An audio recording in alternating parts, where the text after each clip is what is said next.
Solvency का एक question discuss कर रही हूँ। आप लोग ये देखिए, क्वेश्चन है prepare a statement of affairs and deficiency account as on 31st March 2016. Capital as on 1st April 2015 is given 4479. Drawings for the year to 31st March 2016 is 1861. Loss on trading up to 31st March is 2930. Preferential creditor for income tax is 208. Creditors unsecured is 8064. Cash in hand is 7. Cash at bank is 23. Book debts, that is debtor, is 2737, 2737, and estimated to produce is 2050. Furniture, the cost price is 248 and estimated to produce is 120. Stock, the cost price is 1320 and estimated to produce is 830. Plant and machinery, the cost price is 2125 and estimated to produce is 1500. Freehold factory, the cost price is 6000 and estimated to produce is 5500. And on this loan is taken on this asset, that is subject to mortgage against loan of 4500. So loan लिया गया 4500 का और ये free hold factory जो है वो mortgage है जो कि एस्टिमेटेड टू प्रोड्यूस 5500 है and the cost price of that asset is 6000. सो ये क्वेश्चन है, अब मैं इसको सॉल्व करूंगी. अब हम लोग ये क्वेश्चन को डिस्कस करेंगे. ठीक है, ये सोल्यूशन है इसका.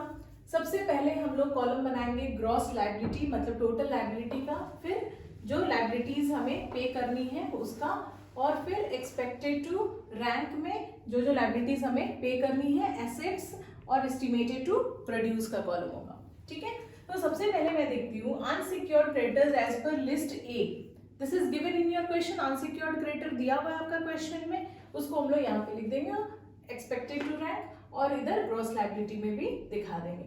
दूसरा आ गया फुल्ली सिक्योर्ड क्रेडिटर्स. पहले हो गया unsecured creditors as per list A, दूसरा क्या हो गया fully secured creditors as per list B. Fully secured creditors क्या होता है, जिसमें कि लोन अमाउंट जो है वो कम होता है और वैल्यू ऑफ सिक्योरिटी ज्यादा होता है. ठीक है, तो यहाँ पे फ्री होल्ड फैक्ट्री जो था वो मॉर्गेज था फॉर रेजिंग दिस लोन.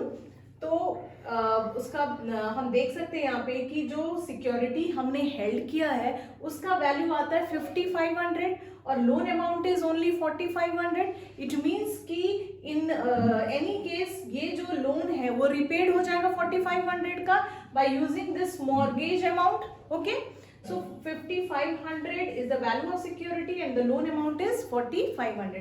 तो यहाँ पे क्या आ जाएगा, सरप्लस आ जाएगा and this is called surplus as per contra.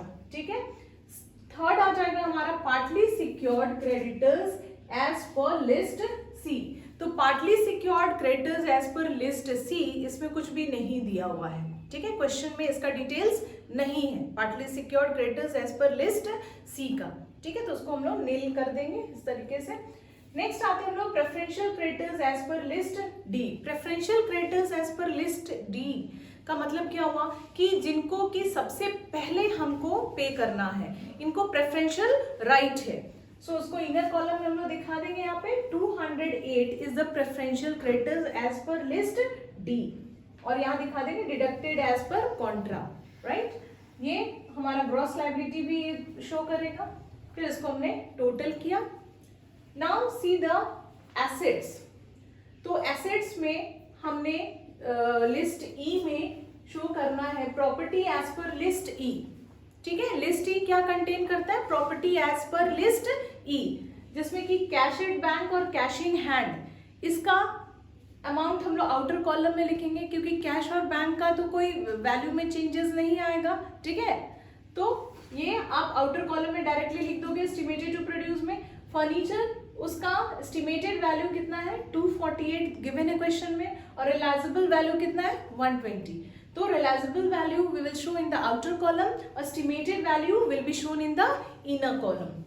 Then stock is estimated value is 1320 and realisable value is 830. ठीक है, इसको बेच के कितना पैसा आने वाला है 830. Right, then plant and machinery, the estimated value is 2125 and the realizable amount is 1500. So ये सारे assets हैं जिससे हमें ये सारे amount realize होंगे, ठीक है। तो टोटल अमाउंट हमारे पास अवेलेबल कितना है from the various assets, that is 2480। मैं पहले भी बता चुकी हूँ, फिर से मैं बता रही हूँ कि वैसे एसेट्स को यहाँ पे हम लिस्ट ई में नहीं डालेंगे जो ऑलरेडी यहाँ पे यूज हो चुका है फॉर रेजिंग एनी लोन, ठीक है ना। अगर वो फुली सिक्योर्ड क्रेडिटर या पार्टली सिक्योर्ड क्रेडिटर में अगर वो आता है तो वो यहाँ पे प्रॉपर्टी एज पर लिस्ट ई में नहीं आएगा। For example free hold factory जो था वो हमने यूज किया था यहाँ फुली सिक्योर्ड क्रेडिटर का लोन लेने के लिए, तो वो यहाँ पे अपीयर नहीं करेगा। क्लियर। नेक्स्ट आते हैं हम लोग book debts as per list F. इसमें क्या होता है, गुड, डाउटफुल एंड बैड। तो हमारा बैड एंड डाउटफुल गिवन है 2737, ठीक है। ये हमारा टोटल अमाउंट ड्यू था with the debtors, but we realise only 2050 from them, ठीक है ना। हमारा बुक डेब्ट्स कितना था 2737, 2737 was the total amount of book debts, but we realize only 2050, right? Next we have bills of exchange as per list G.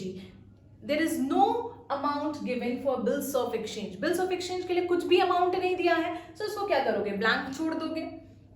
Then surplus as per contra, surplus as per contra कहां से ले लेंगे, यहां से ले लेंगे, ठीक है ना। मीन्स अमाउंट जो लोन अमाउंट था उसको रीपे करने के बाद भी हमारे पास कुछ सरप्लस बचा हुआ था, debt is 1000 is left. So this surplus we will use here, okay, we will transfer here in the right hand side. तो now the available amount for discharging all the claims और the debts is 5530। तो सारे liabilities को चुकाने के लिए हमारे पास पैसे कितने अवेलेबल हैं, 5530, जिसमें कि कंटेन करता है हमारे एसेट से आया 2480, हमारे डेटर्स से आया, बुक डेब्ट से आया 2050 एंड सरप्लस आया after discharging the loan amount. We received the surplus amount, that is 1000. So now the total amount available for discharging the liabilities is only 5530, and we can see here that our liability is 8064. Okay, 8064 is our total liability, and the sufficient and the available balance is 5530 only. Okay, so out of it first of all we need to discharge the preferential creditors. सबसे पहले payment किसका करते हैं, preferential creditors as per list D. So preferential creditors is 208. So 208 को सबसे पहले आप payment करोगे, right?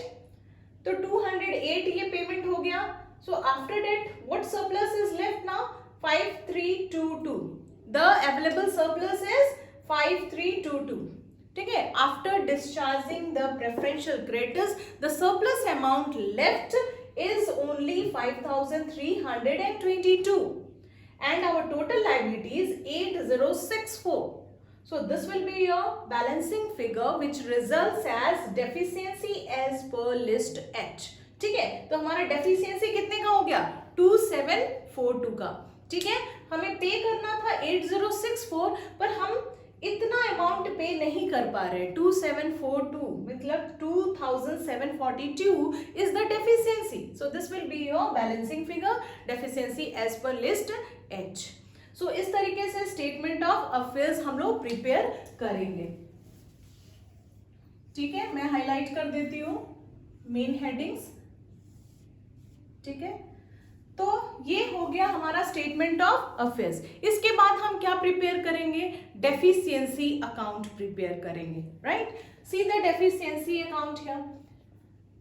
कैपिटल हमारा गिवन है क्वेश्चन में, उसको हम लोग लायबिलिटी साइड में दिखा देंगे, इस साइड दिखा देंगे। डेफिशिएंसी जो हमारी थी 2742 जो यहाँ पे आई थी डेफिशिएंसी, उसको हम यहाँ पे नोट डाउन कर देंगे, राइट। अब हम लॉस ऑन ट्रेडिंग, ये भी गिवन है, ड्रॉइंग्स भी गिवन है, ये दिखा देंगे। और loss on realisation of various assets, मतलब कि वेरियस एसेट्स को हमने जो रियलाइज किया उससे जो लॉसेस हुआ है उसको हम यहाँ पे शो करेंगे।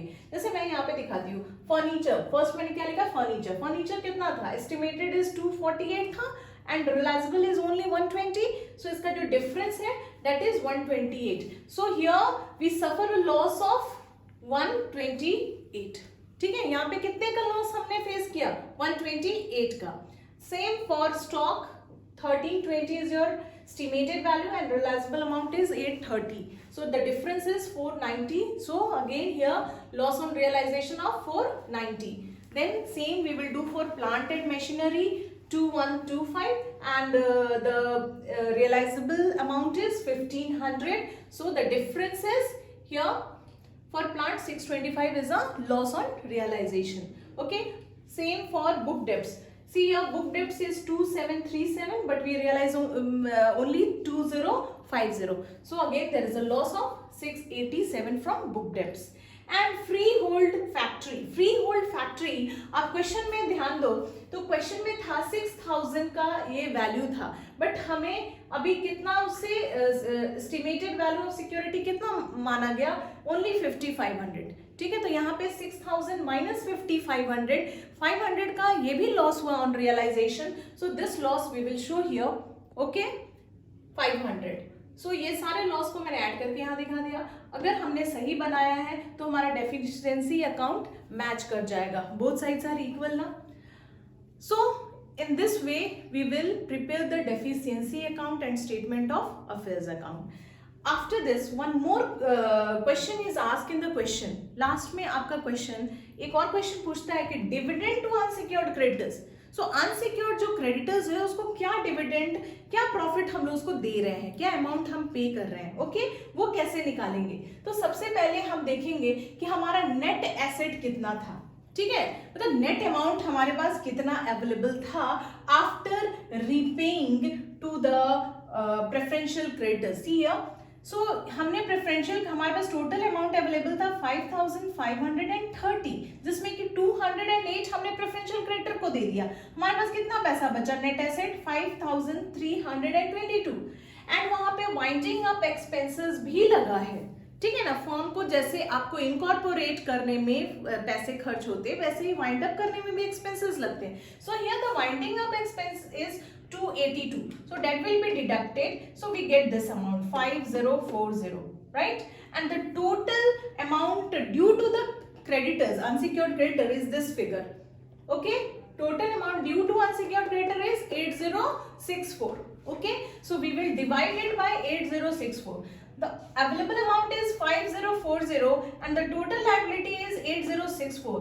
So when we divide this, we get 62.5 paise as the amount paid as dividend to unsecured creditors, ठीक है।